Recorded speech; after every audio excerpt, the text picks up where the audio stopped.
नमस्कार, मैं हूं निकिता और आप देख रहे हैं सत्यहिंदी.com। चलिए एक नजर डालते हैं अब तक की सुर्खियों पर। दिल्ली के कंझावला केस में पुलिस ने मामले के छठे आरोपी आशुतोष को भी गिरफ्तार कर लिया है। आशुतोष वह व्यक्ति है जो एक्सीडेंट के बाद आरोपियों से कार लेकर गया था। बता दें, दिल्ली पुलिस ने आशुतोष को यमुना पार से गिरफ्तार किया है और पीड़िता को आशुतोष की कार से ही घसीटा गया था। इसके अलावा जांच में ये भी पता चला है कि दीपक गाड़ी में था ही नहीं। उसकी लोकेशन से पता लगा है कि वो एक्सीडेंट के समय अपने घर पर मौजूद था और उसे आरोपियों का साथ देने और जांच को गुमराह करने के लिए गिरफ्तार किया गया है। जोन आईटी के special CP law and order Sagar Preet Hooda ने बताया कि सुल्तानपुरी के कंझावला मामले में पुलिस को झूठी सूचना देने वाले छठे आरोपी आशुतोष को गिरफ्तार किया गया है और मामले में आगे की जांच जारी है। गौरतलब है कि नए साल की रात एक 20 साल की युवती को बलिनो गाड़ी ने 12 किलोमीटर तक घसीटा, जिस कारण उसकी मौत हो गई। इस मामले को लेकर दिल्ली पुलिस अपनी इन्वेस्टिगेशन में लगी हुई है और इससे पहले मामले के 5 आरोपियों को गिरफ्तार किया जा चुका है।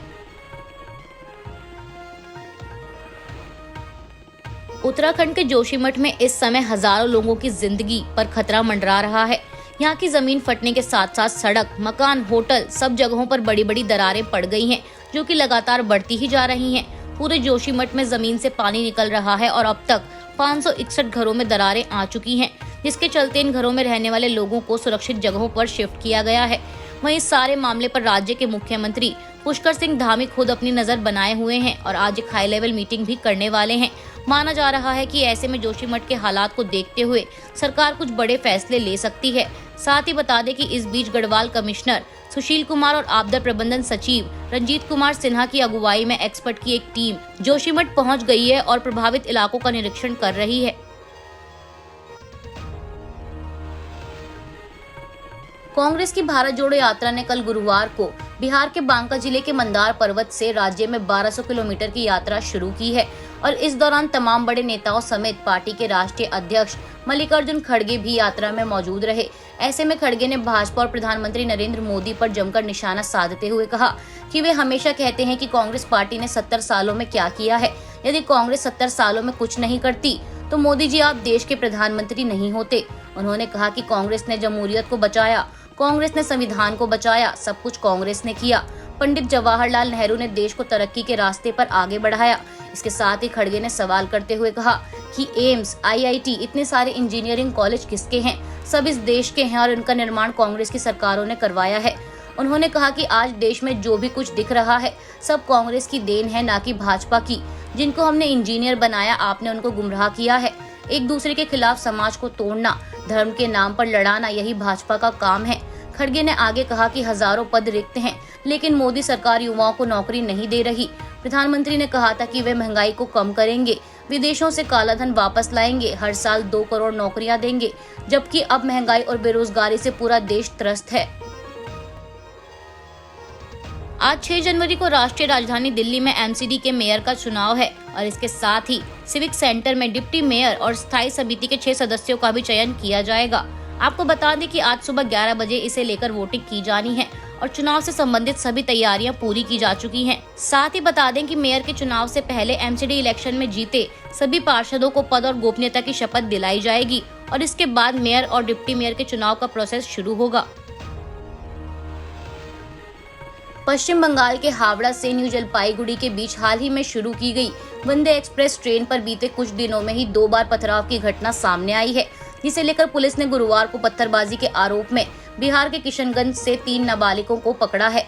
किशनगंज पुलिस द्वारा जारी बयान में कहा गया है कि कुछ दिन पहले हुई इस घटना के मामले में गुरुवार सुबह ही एफआईआर दर्ज की गई थी और कल सुबह करीब 10:30 पर रेलवे अधिकारियों से सूचना मिली कि 3 जनवरी को दोपहर करीब 12:55 पर पत्थरबाजों ने वंदे भारत एक्सप्रेस के डिब्बों को नुकसान पहुंचाया है।